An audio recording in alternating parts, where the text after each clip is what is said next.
Welcome, everyone, to today's program, Getting Started with the Medical Language Lab. We're really excited to be talking to you today. This is a really powerful online learning program that is actually included with the adoption of your F.A. Davis medical terminology text. I do want to note before I get started on our presentation, if you have any questions at any time, if you just type them into the Q&A box, we will receive your questions and we will answer them throughout the program. We often have a flood of them come in at the end, so we'll try to answer all of them at the end. If for any reason we miss any questions, we will definitely be following up to make sure that all of your questions are answered and that you're comfortable getting started with Medical Language Lab.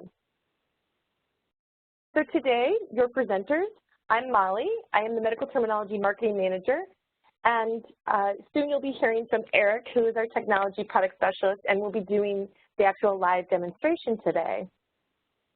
And what is today's program?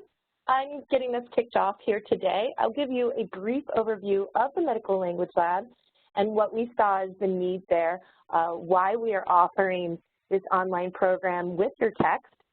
Eric will do the live demonstration, as I mentioned, which is really going to be the core of today's program. He's really going to show you what you need to do to get started, help you feel comfortable to dig right into Medical Language Lab. And then finally, we'll wrap up with next steps for you to be able to implement the Medical Language Lab and make sure that you feel that you have all of the resources that you need to be able to implement Medical Language Lab in your course. So what is it? We saw a problem within the world of medical terminology that students were having a difficult time retaining it. It was a lot of memorization. So the Medical Language Lab is actually the methodology of learning a foreign language has been applied to medical language. And some of what you see that comes out of that is that it is these 4 bullet points here. It's progressive. The students actually start with basic critical listening type of activities where they just have to pick out things from what they hear. They progress to responsive activities where they then need to choose an appropriate response from what they are reading and hearing. And then they advance to the generation exercises, which actually gets them to be writing and speaking the medical language. It's also multisensory. There's all sorts of different types of activities. As I was even saying, you know, they're going to be speaking and writing with the generation activities. They'll be listening to audio scenarios. There are visual activities, flashcards, some other matching type of activities. So it's really working to engage all senses, making it a more well-rounded delivery of the medical terminology and making it easier for students to learn no matter what their learning style is. And though it is online, it is collaborative. We do have a discussion forum. There is a overall classroom discussion forum, but the way that it is more collaborative is that with the generation activities where students are actually writing short answers and recording medical language, you can set up your courses to make those generation activities small group assignments. So students would be put into a small group discussion forum where their generation activities are then posted and they're able to comment on each other's work and really give a nice collaborative environment even though you're in the online space. And then finally, it's easy to navigate. You'll get to see, as Eric's going through how to get started from the instructor side, just how easy it is to navigate. The idea being that both you and your students need to be able to easily pick up and go with Medical Language Lab. For students, they need to be able to easily see what activities are due next, what their grades are, and we have done that all with Medical Language Lab. So why would you use it other than the fact that it's included with your text? I don't think that's the most important reason. Of course, it's a wonderful bonus that you get this with your adoption, but it was designed to fit a variety of classroom settings, that you could just assign it straight out of a traditional setting, and it is like some kind of more traditional homework assignments that just happens to be online. If you have an online or hybrid class, it's a perfect fit since it is an online program. And with some of our Medical Language Lab versions, we also have lecture videos. So for the flipped classroom, if you're using one of the products that comes with lecture videos, it's even a great fit there. But really, I think the most important reason to use Medical Language Lab is that idea of it going beyond memorization and applying these proven methods of language acquisition to the language of medicine. So it's a powerful tool for your students to be able to get into and help them really learn the language of medicine and be able to be prepared in their health careers. And of course, important for you and why you're here today is that we provide support to get you started and to make sure that you feel comfortable with Medical Language Lab and are able to integrate it into your class. So with that said, I'm just going to give our presentation over to Eric today. May just take a second for him to get set up and get his screen shared, but we'll get right into the demo. Eric? Yep. Hi. Thanks, Molly. Hi, everybody. Welcome to Medical Language Lab. What we're going to do is go through how we get started on the instructor side. So what you're looking at right now is my instructor dashboard. And if I were to scroll down, you're going to see I have all these gray boxes. These are different classes that I've created. You might have several classes if you have a couple sections. And also you'll see that I have different versions of the product available here.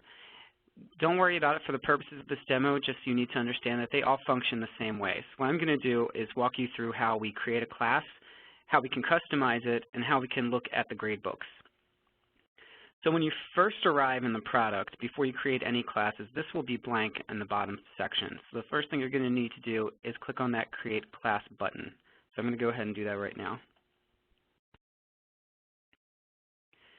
So what you'll see is this Create a Class page, and we're going to work through this following the breadcrumbs across the top, and we're in step 1 right now, Create Class. Now, your students, they're going to purchase access to the product. They might do that physically through an access card. It might be included with their book. They might buy standalone instant access online. However they do that, once they have gained access to the product, they will have it for a set amount of time, during which they're going to use this class ID that you're going to create right now, that you're going to have created for you, and you're going to distribute that to them. And that's going to give them access to the class that we're about to create right here. So therefore, any activities that I assign, they're going to be able to access, and any of the work they do, the grades will be submitted to my gradebook. So let's go ahead and create a class together right now. Let's call this Midterm Today. The description, let's just say, welcome students, Monday, Wednesday, Friday, 3 o'clock. Okay, so now we're going to do our date range for the start and end. So the students can start accessing this class. We'll say it starts today. And for today's demonstration, we'll say that the class ends on, let's say the class ends on May 13th, but I'm going to plug it in here to end on the 20th. And I'm doing that because I'm purposely padding an extra week into this class for any students submitting late work. Because remember, they will be cut off from my class at this end date. So it's just a way of giving myself that extra layer of security. Now we have some options here, auto-enroll students and auto-import grades. And before I explain what those are, I want to point out to the right side here, you'll see a series of these question marks. Now if you click on any of them at any point in the program, this is help language, and this is meant to help you navigate your way through the system. So if there's ever something that you're confused about or you forget how it works and you want a little help, look for these buttons because these will help you through the system. Excuse me. All right, so to explain, auto-enroll students, if I click that box, and I recommend that you all do, what that means is when the student submits this class ID on their end, they're going to automatically be able to access my class. If you don't choose to mark that, that means there'll be an additional step where you're going to receive a notification that there's a pending approval from each student, and then you'll have to come into the system and manually approve each one. Auto-import grades, remember that I said that the students will have access to this product for 2 years. With or without being in your class. So if they had maybe, for example, our class starts today, maybe they bought this 2 weeks ago in the beginning of January, and they already worked through the first lesson, the first introduction lesson on their own. Now they've become part of your class and they're assigned to do it again.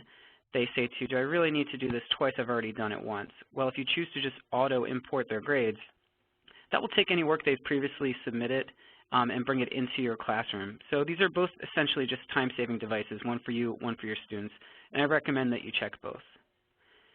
Okay, I'm going to save and continue, and what's going to happen next are two things.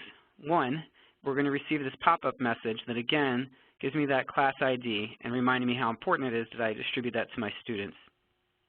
Secondly, I'm going to receive a confirmation email at whatever email address I have associated with this account. And that's going to include the class's name and this ID again. So to make things very simple, I could just forward that email on to my students. All right, I'm going to click Continue. Now this pop-up message asks me if I want to use the default settings or if I want to customize.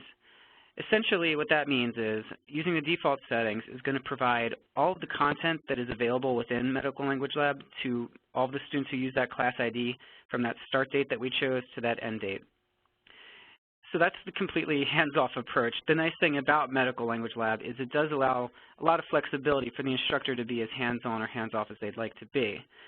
So that would be the most hands-off approach. If I decide to customize it, though, this is going to allow me to do things like choose which lessons I want to include, which exercises, due dates for said things, different grading rules. So I'm going to click on that and walk you through that process. Okay, so again, following the crumbs across the top, we did step 1, create a class. Now we're at step 2, pretest settings. So what we do in this program is we provide a pretest available for the instructors to give to the students. This is comprehensive, so it's not per lesson, it's overall for everything. If you decide you don't want to use it, you may just check this Do Not Include box at the top and it won't appear to your students. Assuming you do want to use it, by default, all of these different lessons will be available. Now, if you decide that you don't teach some of these lessons in this semester, so say we teach from introduction down to nervous, but we don't touch musculoskeletal or special senses, we can just check or uncheck these rather so they won't appear. I can randomize the order of these questions if I'd like. And of course, I need to assign a due date. So since this is a pretest, this is the very first thing they're going to do. I'm going to say that I want them to do it by tomorrow night. So by Friday's class, I want them to have that completed. So it's going to be due tomorrow at midnight. Now right here, I'm checking to generate a study plan for my students. Once the student, if I do check this, and I recommend that you do, once the student completes the pretest, they're going to get an assessment that looks something like this. Oh, not like that. I apologize. Looks something like this. And what this is it's going to give them a red, yellow, green coding system on how well they know this information going into the class. So this gives them a pretty good assessment of where they might want to focus their attention. All right, I'm going to save and continue.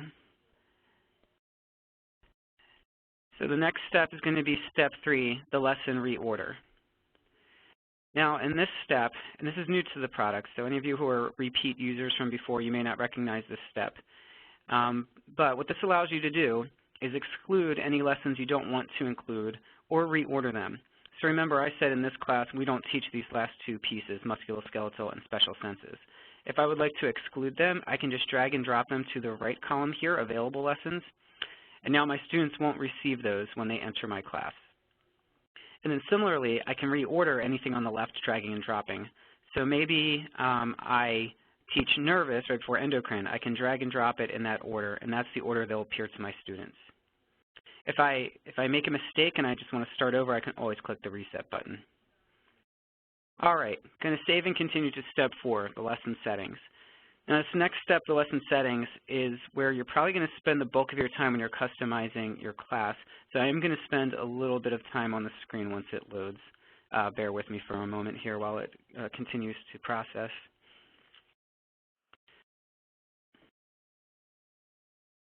Okay, my data has been saved. All right, moving on. Step 4, lesson settings. Now, at the very top of the page, there's a drop-down menu, and this is going to include all of those lessons that we just decided we wanted in that order that we chose them. So I'm going to start at the beginning with the introduction.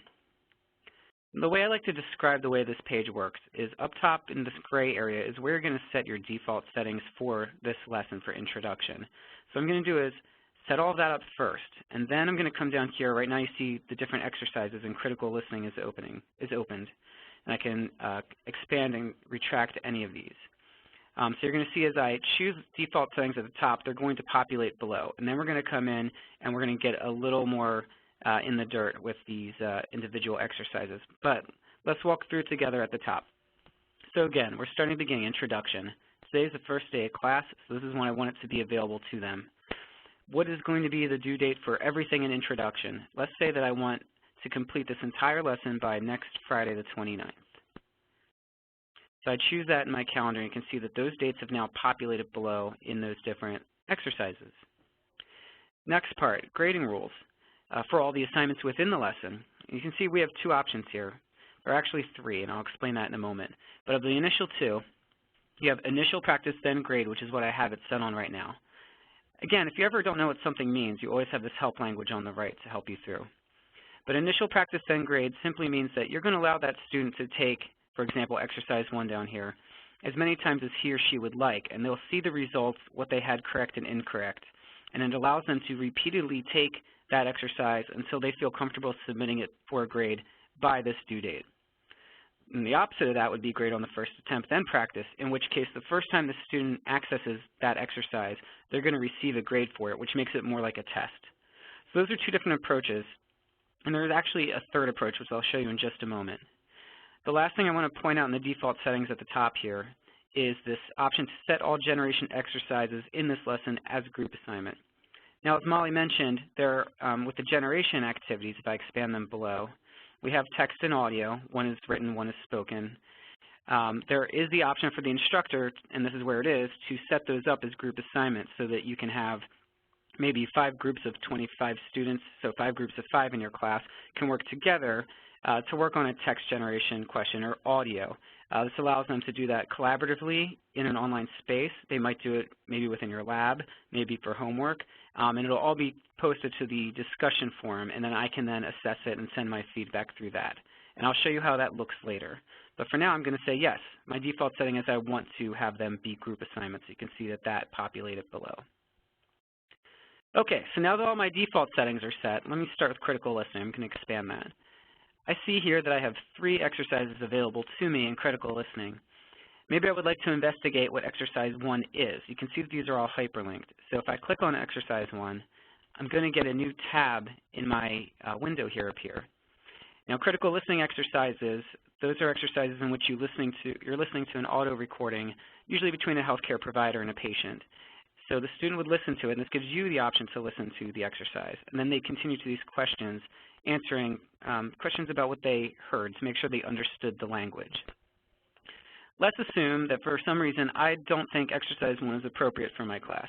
If I want to exclude it, I can simply uncheck it, and now it won't appear to my students. Exercise 2, maybe I want them to have that done a week earlier than exercise 3. Maybe I want that to be done on the due date here. I say I want that to be done by the 22nd, this Friday. I can go and individually change any end dates. Maybe I don't even want them to start exercise 3 until after they finished exercise 2. So I'm going to make its start date the 22nd, but its end date will still remain the 29th. Maybe for the response ones, exercise 2, I've decided that exercise 2, I would like to, rather than initial practice then grade, I want to treat that more like a test, where again, the first time they see it, they're graded. I can choose grade on first attempt. So this is how you can individually go in and just sort of roll up your sleeves and really dig into each exercise if you choose to. Now, I did mention that there is a third option for grading rules, and it's not really clearly defined, so I want to point it out right now because I do receive a lot of questions about this through the semester. Besides initial practice then grade, or grade on first attempt, there's the option to make something practice only, which means you're going to make it available to the students to use if they'd like to, but they don't need to do it, and their work won't be submitted to a grade. So if I open these practice exercises below, maybe I want to allow them to do this word break exercise, so I'm going to leave it checked, but I don't want to count it towards a grade. I can just delete the end date, and by leaving that blank, it's now going to be a practice-only exercise for my students. So that's essentially how this entire page here works, lesson settings, step 4. So what I would do is click Continue with Lesson Settings. It's going to save all of the work that I've just prepared, and it's going to automatically bring me to the next lesson in my drop-down menu for this page. And so what the instructor would do as you're setting up your class is you'll go through each and every lesson that you're going to be including, and you'll set up these start and end dates, grading rules, etc. for each lesson. And this is something that you can come back to throughout the semester, throughout the course. You can always make adjustments to what you prepare here. So it's not like you set up your class before your semester starts and there's no way of going back, which is really useful. And I will show you, once we have this class set up, how you can go back and edit those sort of things. Just give me a moment as it's loading here. So like I said, it brought me automatically to body structure, which is the second one on this list. So I would go through and do all the same things.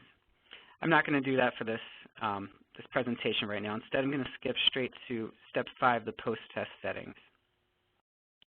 And this is going to look exactly like the pre-test settings. Again, you get to choose whether or not you want to include it. By default, all these areas are included, and you can, again, remove which ones you don't want to include. You can randomize the order. And I'm going to give this a due date, being that this is the post-test and my class ends on the 13th of May. Let's say I want them to complete this on the 11th, and I'll save. Okay, so next we're at Step 6, Class Overview. This is also a new feature. You can see right now Introduction to Medical Terminology is expanded, but I can click on that to retract it. What I'll have here is a listing of all of the lessons I included in the order that they are, and I can press on it to have it expand, and I can see every activity that I've included, its grading rules, start and end dates, etc. So this gives me a resource that I can come back to if I ever need a real comprehensive overview. I can print this if I want and have it handy. All right, so that is the class creation setup. Molly, before I show them the dashboard, do we have any questions about class setup? Just a question about student access. So I'll take a moment to clarify. If a student has purchased a new textbook, they will have an access code included on the inside front cover. If a student has purchased a used textbook, a rental, or an e-book from one of our e-book partners, licensing partners, then the Medical Language Lab is not included with those unless they get lucky with either a rental or a used book. But they are able to purchase access through medicallanguagelab.com. All right, thank you for that. All right, I'm going to return to the dashboard. You can do this more than one way. You can always click this link to return to dashboard, or at any point if you click the logo at the top, this is going to bring you back to your class dashboard. So again, once you log into Medical Language Lab, each time you log in, you're going to end up on your instructor dashboard, which is going to be this view where all of the classes you've created are going to be in these gray boxes. So if I scroll down to the class we just created, and I apologize for the scroll, here it is, that term today. So I can always have that class ID handy, so if somebody new joins my class, I can just copy and paste this and email it to them. Here's all of my information that I plugged in before. Now, like I said, everything that we just set up, what you called your class, what lessons you're including, due dates, etc., clicking on Edit Class Details will allow you at any time to make adjustments to that. Delete class. It's recommended that before you start using this for the first time, you get your hands dirty, you play with the system, you create a bunch of classes and press every button. You're not going to break everything or anything, just to become really familiar with all the options. But then maybe you want to get rid of the ones that you created just for practice. You can click Delete Class to get rid of those from your experience. Clone Class is a nice feature if you are having perhaps different sections of the same class, so different groups of students that you want their work to go to different grade books. You can just click Clone Class after you've created one so that all of your settings will be the same. And it'll just give you the option to change the different due dates. And once you've saved it, you will have a new class created with a new class ID to distribute to a new group of students. And that's also useful at the end of a semester, so maybe I've been making adjustments to my settings all semester long, and I really like my experience in Medical Language Lab, but I don't necessarily feel like resetting everything and starting from scratch next semester. I, again, can use Clone Class. It'll ask me for new deadlines, and I'll have a new class ID for a new group of students. So this is a nice time-saving device. I'm going to come back to Gradebook in a moment. What I want to look at next is manage groups and how that relates to discussion forum and assignments. So like Molly and I have both pointed out, the generation activities allow you to make them group assignments rather than individual assignments. It's however you want to use it, and you can vary that from assignment to assignment. If I left it as an individual student assignment, each time a student submits work to me and I need to review it, it will appear here under assignments. So this little 0 here will light up 1, 2, 3, 4, however many students' work is pending my review. And that's where I would go to give them a grade and write a response. Now, if I did want it to be a group assignment and I wanted to set up groups within my class, I would go to Manage Groups here, and that's where I would have the opportunity to either individually pull students into groups that I want to assign, and there's also an option where you can just say, I want, 5 groups of 4 students, and it'll just kind of randomly put them together for you. Now, if those groups have submitted work to you, rather than appear under assignments where the individual activities would go, if they're group assignments, they will appear under discussion forum. Discussion forum also offers you, if I click on it, class discussion forum is what it's on right now. If I click create a topic, I can write a class discussion forum topic for all of my students to review and be able to post responses to. And like I said, if I clicked on group discussion forum right here, that's how I would review those group discussions, those group assignments rather. I don't have any in this particular class to show you right now, but that's where I would go to retrieve them. Okay, now if I go back to my dashboard, there are a few more tools I want to show you. So you'll see on the right side here, we have instructors and we have students. Instructors is where you'll go if you want to invite any co-instructors. So if you have adjunct faculty members or a teaching assistant or anybody that you want to give some level of administrative rights to your class, so maybe you want somebody to be able to create some activities or someone to access the gradebook, this is where you would go to invite them, and it's as simple as just typing in someone's email address, and it will give you options of what level of access you want to give them. It's very self-explanatory. Students is where you would go to attain your class roster. So as students enter that class ID, this is where you will see the list of them who are in your class. If you chose not to auto-enroll them in the beginning when we created that class, remember there was that checkbox. If you didn't check it, and you have to manually approve each student, this is where you would go to do that. So this little 0 here would light up with each pending approval. This is also where you'll go if you want to remove a student from your class, if they were to drop it or something. All right, the next thing I want to do is talk about Gradebook, but I want to pause and ask if we have any questions about the dashboard first. We've not received any questions, so I think we're good to go to the Gradebook. All right. So what I'm going to do is go to one of my demo courses where I can show you where we have some artificial student data populated. Again, I know I'm jumping between different versions of Medical Language Lab, but they do all function the same way, so no worries there. All right, so I clicked on Gradebook. I gave it a minute to load, and before I explain any of this business at the top here, I want to scroll down and show you, in essence, what the Gradebook really contains. So what I have here are a list of all of my students that are in my class and their email addresses. This will have your actual students' names and email addresses. These are just some names we made up for the demonstration. You'll be able to see their overall status, which would be not started, in progress, or complete, their overall grade for all of the work they've completed, their overall time spent, and then you have the ability to compare. So if I compared this first student with the rest of the class, if I click compare, I'm going to get this really nice line graph here where I'm going to be able to see this student in blue versus the class average in red. And this can be really insightful to me for 2 reasons. One, individual student progress. I can see that this student is doing better than the average in every single area, and that's great. But if I wanted to focus attention on this one student, if I thought there was any area where I wanted to pull them aside and say, hey, I think you need a little extra help, it would obviously be right here on lesson 11, which is musculoskeletal. Also, overall, if I want to take a look at the work that they've done to try to cater what I'm going to show them in the classroom or assign them for homework or anything like that, I'd be looking at this red line, and I can see on average, the last couple lessons from 10 to 13 are where they're struggling the most. So this can really inform my decisions about what I'm going to be presenting in class and assigning for assignments.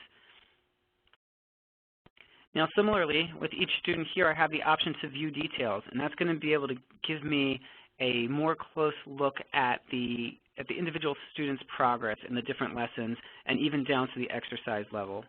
So if I want to look at the second student here who has a 72, I want to understand why that student isn't doing so well. I'll click on View Details. And what I'm going to see here is the gradebook the way that the student is going to see it for themselves. So when the student looks at their own gradebook, this particular student, this is what they will see. They're going to see their grade for each lesson, how much time they've spent, their status. So I can see this as well. And I can also view into the details to see per lesson how they're performing in each exercise. So for example, maybe I want to look at this 97. If I click on View Details, it's going to show me all the work that they've performed on the exercise level. So maybe this student came back to me with this labeling practice exercise, the 78 they received, and they have offered to do some extra credit that I've approved or what have you, and I want to turn that 78 into an 85. You always have the option, you can just overwrite the grade, and you can click Save Final Score at the top right corner, and this will then populate that new grade to both my gradebook and the student's gradebooks. Now let me go back to the class level. So this is like taking 2 steps back when I first entered the gradebook. I want to point something else out in here.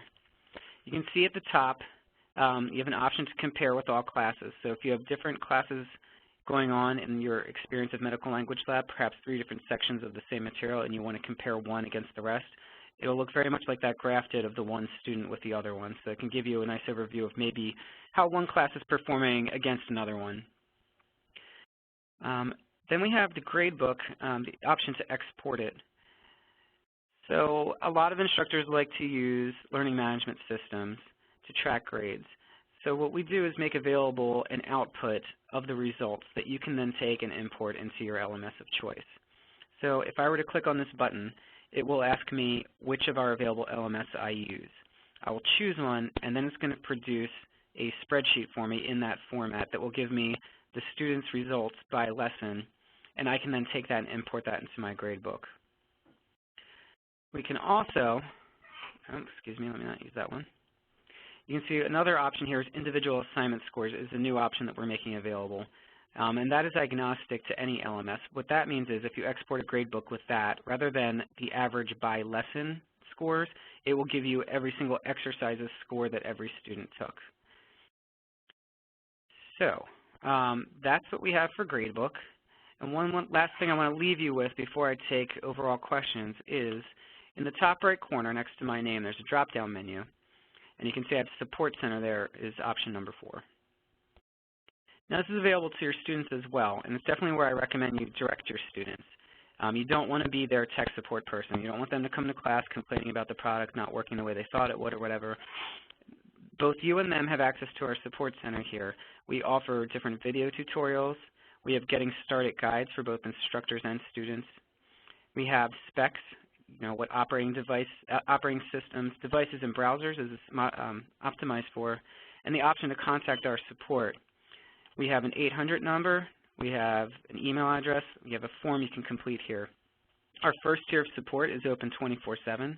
So your students should always be able to get somebody on the phone if they need immediate assistance. And you as well, you may also use all of these same resources to get help when you need it. All right, I'm going to stop myself there and turn to Molly. Do we have any more questions? We do. We have a couple of questions about the gradebook export, which I'm going to say both of the questions because I think the answer is the same on both of them. So Ken, the first one was, what to do if the college has an LMS not listed in the export section, which I think goes back to that new feature or the new detail, the one that's not linked to an LMS. Individual assessment or assignment scores. So at least that would allow for being able to download that way if your LMS is not listed. Although I will point out, because if you've been using it for a while, that D2L is now on this list, and that is a very recent add as well. So you may have had that experience. But then the other question is very similar kind of answer, I guess, different question, is if the exported gradebook could be just printed, which actually, yes, because of the way that it downloads into a spreadsheet, essentially. And so you can print it from there. But I think probably the easiest way to print it would be to be exporting the individual again.